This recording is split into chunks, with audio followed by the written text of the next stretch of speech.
Welcome back to Murder with the Missus. I'm Darren. And I'm Amy. Featuring Haley. Yes, ma'am. And today we're going to tell you about Leonard Dirickson. Don't forget to smash that like button. Check out the description for the links of all of our podcast platforms, Cash App, and Buy Me a Coffee. Like, share, subscribe, and don't forget to tell your friends. Do not forget to tell your friends. That's what Darren usually says. But he's not feeling well today, so he's off camera. So again, you get me. You get Haley. Me. She's here. I'm right here. All right, let's get right into this one. It might be a shorter one, but according to the National Missing and Unidentified Persons Database, that would be NamUs, if you've ever heard of it, they say that an estimated 600,000 people go missing in the United States every year. Obviously, sometimes it's more, usually it's less. Either way, damn. That's a huge number. And some go missing because they want to. They're getting away from their lives and starting new. And we've threatened that a time or two. After the kids moved out, Darren told them that we were going to get an RV and take off because they can't move back in if they can't find us. Good times. Good times. Jokes, of course. Maybe. But a large portion of that number didn't choose to disappear. Some assholes had made the choice for them. And Lenny's case, that's what we're going to call Leonard because that's what the people who knew him did, is one of those that you'll have to decide on your own. Obviously, when someone just disappears, theories are going to run wild. That's all you've got at that point. And if there's no clear-cut answers, people will fill in the blanks with what makes the most sense to them. And this is one of those cases. And is an Oklahoma case, so you've got that too. Now, to preface this, it, like I said, will probably be a shorter episode because there's really not a lot of information to go off of, and some of it contradicts the others. So I'll give it all to you since we don't know what details are right and what's wrong. And I don't want to say like the truck is widely reported as a single cab and someone calls, has a memory come up and like, oh, I remember one like that, but it was a double cab. And then they just dismiss it. You can't do that. If you have anything that fits most of your description, report it. So I hope that makes sense. Yeah, sometimes it's the smallest detail that sparks a memory. Absolutely right. So we are in Strong City, Oklahoma in 1998. Lenny was born on July 25th of 1958 to Norma and Don Dirickson. He was described as a good guy and a hard worker all of his life. At 18 years old, he married his high school sweetheart, Kathy. They built them a dairy farm in Strong City, and reports are that they raised pigs and, of course, cattle on the farm. They did have horses, too. Reports are that they had at least 15 horses. Most of them were kept in Elk City, and there was at least one stud horse on a ranch in Mobeetie, Texas. In 1996, Haley's kicking my desk. In 1996, Lenny and Kathy would end up getting a divorce, and they did fight over their two kids, Jared, their son, who was the oldest, and then they had a daughter, Connie. Now, Kathy lived in Hammond, and Connie would end up going to live with her, but Jared refused to live with Kathy. There's not a lot of information from this time to say why, but it's really none of our business. And Jared would stay in Strong City with Lenny. They were very close. Now that we know a little background, we can talk about March 14th of 1998. Jared had always helped work on the farm. He would even do chores and stuff before he went to school and would help all day on the weekends. Now, this day was a Saturday, so that was the plan. They just had a day of chores. Before 9 a.m., 16-year-old Jared and 39-year-old Lenny had breakfast to gear up for that long day, and right after they finished eating, a white truck pulled up.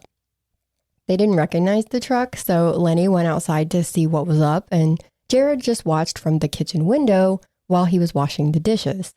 He only saw the man through the windshield, and he and Lenny talked for a few minutes before Lenny came back into the house. Did Lenny say who it was? He did not, no. Jared would say that it was a friendly conversation from what he could tell, nothing alarming, but also nothing to indicate that Lenny knew who the man was either. Lenny came into the house to tell Jared that the man wanted to look at one of their stud horses to possibly buy one.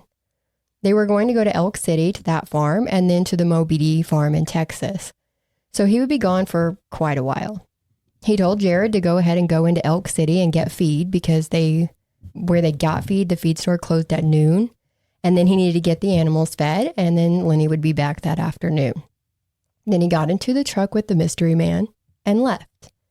Now, Jared did what he was supposed to do that day, but Lenny wasn't back that afternoon or that night. Jared tried to wait up for him, but he fell asleep. The next morning when he woke up, there's still no Lenny. He called around to family and no one had seen or heard from him. That afternoon, they called the Roger Mills County Police, and they came out and looked around the house. They called local hospitals. They did the usual stuff when someone goes missing, but they got nothing. Well, at least they took it seriously. Exactly. Because it's only going to make less sense as we go along. So it's good that they came in when they did. There's no sign of a struggle, no foul play that they can tell so far, but it is odd that he would just leave with a stranger and leave his 16-year-old son alone. Jared and the family gave police a description of Lenny. He's about 5 foot 10 inches tall. He weighed about 200 pounds. He was wearing a faded black Carhartt coat with a hood, green jeans, and black or brown tennis shoes, or they could have been his hiking boots. And he had on a brown cap with a green bill that had the ACCO, it's ACCO Feeds logo on it.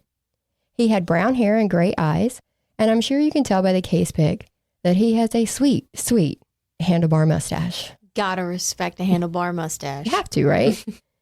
Now, this description is one of the things that has discrepancies because it's sometimes reported as him having gray hair and brown eyes, but mostly I see brown hair and gray eyes in his pictures, and there's not even a lot of pictures. He didn't get a good look at the man because he only saw him literally through the kitchen window and then through that man's windshield. But he knew that it was a newer model white Ford F-150. He was a white male. He had a reddish-brown beard, and he was wearing a hat that said, "No fear." And here's another discrepancy. Some reports say it was a single cab, and some say it was an extended cab. So that's why I said that at the beginning. I don't want you to rule one out just because it's said differently. Because it did have a yellow tag on the front of it, and based on the description of the license plate, they believe it was probably a New Mexico license plate. Now, a few things immediately stick out to the police in their investigation. They lived on back roads, so the house was not easy to find unless you knew where you were going. Also, the man came to buy a horse, but they hadn't advertised any horses for sale. So how did he know that Lenny had horses if he's a stranger? Now, you could chalk that up to word of mouth, I guess. But if the man came to buy a horse, why didn't he have a trailer with him? Maybe he was just going to put it like in the cab and just buckle it in. Yeah. Yeah. Safety first. You got to protect those horses. And they also found that Lenny's most recent paycheck was just sitting on the table. Now, I know some people will wonder, why does he have a paycheck if he's a farmer? And we'll get into that in a little bit. But the police put the word out that Lenny's missing, and they hear that there's been a sighting. A waitress at a local diner/coffee shop. It's reported both ways, but it's also reportedly named the Kettle Restaurant in Elk City, so I'm going to say it's a diner. The waitress says that she saw Lenny and his mustache having breakfast with a man at about 11 a.m. Now, since we know that Larry was supposedly going to Elk City, this could be possible. But the people who knew Lenny said it would be very unlikely that he would eat at 9 a.m. and then turn around and eat again at 11, just 2 hours later. The waitress did say that the other man did eat food and did most of the talking, while Lenny just drank coffee. That was more believable. There was nothing that stuck out to her either, nothing that would cause alarm about their conversation. No one appeared to be in distress. No one appeared to be angry. It was just two dudes at a diner. And the waitress gave police a description of the mystery man, and it matched how Jared had described him. But she was able to add that he was in his early 40s. He was around 6 foot 2 inches tall and weighed about 210 pounds. He was right-handed. He was wearing that baseball cap that said "No fear," and he smoked Marlboro Light cigarettes. Now, they were able to do a sketch off of her description. So it was them. It seems to be. And you can see that sketch on the case pic. That's the one on the right. Mm-hmm. Now, Cliff Gann, there he is. So Lenny's on the left with that majestic mustache. His mustache. And then that's No Fear hat guy on the right. Yep. Now, Cliff Gann, an inspector for the OSBI, which is the Oklahoma State Bureau of Investigations, said that they were sitting there in the restaurant and the unknown man, that we're trying to identify was doing most of the talking. And Leonard was just drinking coffee and listening to the man talk. Now, the police do go out to that stud barn there in Elk City, but there's no evidence that anyone had been out there that day. So add that to the list of weird shit in this case. Where had they been for 2 hours if they hadn't gone to the stud barn? It's only 30 to 40 minutes from his house to that diner or to that barn. So where were they for 2 hours? Police did find out some things that even Lenny's family didn't know, like that his divorce had left him struggling financially, that he had maxed out all of his credit cards, possibly, trying to keep up with the bills at the house and the fees at the farm. Like, that stuff costs money. And then the cost of feed went up, but the cost of milk went down. So there was more going out than what was coming in. And they say that in December of 1997, so just 3 months before he disappeared, that he had actually sold that dairy business. Yeah, farming can be a rough business to be in. It really can. It's up and down. And then when, like we said, when the cost of feed to feed the cows goes up, you're putting more into it, but the cost of milk goes down, so you're getting less profit. It really can cause a big hit to a small farm like this. Now, it's hard work too. And sometimes in our economy, it just doesn't work out. And I think that this might be a good spot to go ahead and take an ad break from our sponsor for today's episode. Do you or someone you know live in an apartment community? Are you balling on a budget? Make your money work for you. Some apartments don't even offer a washer and dryer included in the lease. If you want that live, you need to contact My Laundry Solutions. They service areas in Oklahoma, Missouri, and Texas. Their newest location is in Fort Worth, with more locations opening in Texas in 2025 and 2026. Check the website for locations near you. There's no credit check. Every contract includes free local service. They professionally install, and your account is available 24/7 online. Go to your leasing office, go to mylaundrysolutions.com, or call 800-535-4411. Stop wasting your hard-earned money at the laundromat and give My Laundry Solutions a call today. Give them a call. This is the part where Darren would tell you that they're great people. And They're it's amazing. a great company. Yes. And we just did a live last weekend and gave away money for them because they were like, hey, let's give back to the people. And so we did. So congratulations to everyone who won. Thank you for everyone who's watched it. And next time we have a live, come on and join us. You never know what kind of stuff we're going to get up to. We don't either. Now, in January of 1998, Lenny had started working at a local metal company. So his family knew that times were hard. They just didn't know how hard they had become. And Lenny was telling his parents that he really liked the work at the metal place. The Oklahoman reported that he liked it so much that his dad, Don, had even thought about buying the company for him. Oh, Yeah. I'm sorry, just because he liked it? Yeah, just because he liked it. Dad, take notes. Yeah. So I guess they have a lot of money. Like if you're talking about buying a company like that, why not go to your parents for money if your business is failing? Like that was another thing that kind of... Yeah.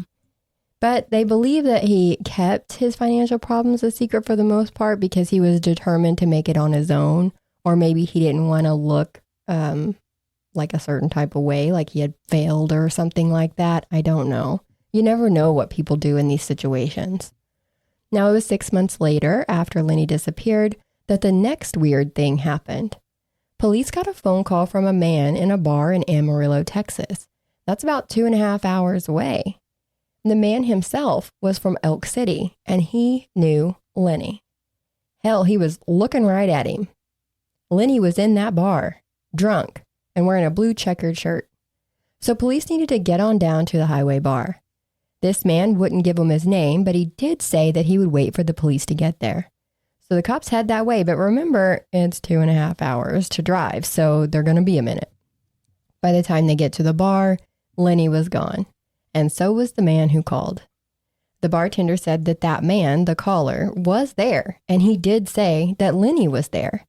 But the bartender didn't know Lenny and doesn't remember seeing him, just that the caller man had said he saw Lenny. Oh, okay. So they don't know if it was Lenny. Right. So the one guy who said, this is definitely him, is not there to say this was definitely him. So they're And he like, was also drunk. and he was drunk in a bar. Yeah. Now, the Roger Mills sheriff at the time, Joe Hay, said, we have no reason to disbelieve it. It would almost stretch the imagination that a guy would dance around in a bar screaming and hollering, it's Leonard, and it not be Leonard. I believe he was in that bar in Amarillo. Or maybe homie was drunk and that guy just had a handlebar mustache. That's highly possible. Not a lot of people have them, but they do have them. So you see one and you're like, that's got to be Lenny, right? That's He's Lenny. the only guy I know who has a handlebar mustache. And the police had sat at that bar all night for work. Right. Mm-hmm. Just kidding. Waiting to see if Lenny or the man would come back, but they did not. And that was it. That was the last reported sighting that they believe was actually credible of Lenny. So nothing is left except for 27 years of theories. Or is it? The family did come out and say that the police had a suspect in the case, a man who knew Lenny, a man who lived in Texas. But allegedly, he refused to allow investigators to search any of his properties. So that's it. He just said no, and they were like, oh, okay, bye. Okay, bye. Yeah, pretty much. According to them, yeah.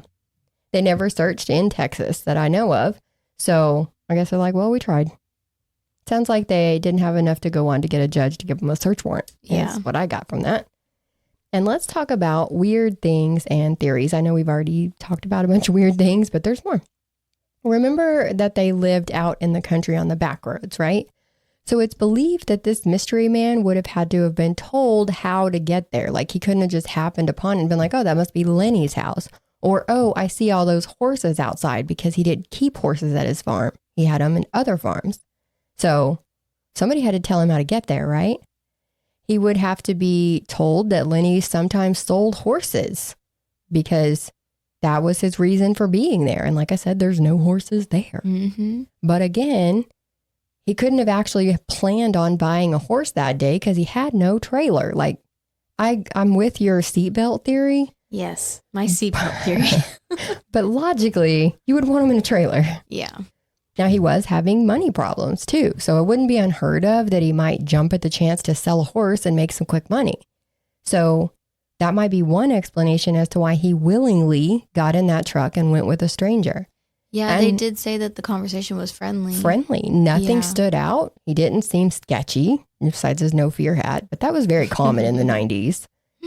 And if someone did tell this man about Lenny, then why wouldn't that person come forward and say, well, I sent so-and-so out there. So-and-so was asking about a horse. No, but that's if everything was on like the up and up, you know? True. That only works if there wasn't some like shady shit going on in the background. But speaking of shady shit, drugs was another popular theory, but no one who knew him believes that he would go that far to make money. And that doesn't mean that maybe he didn't owe somebody some money, though.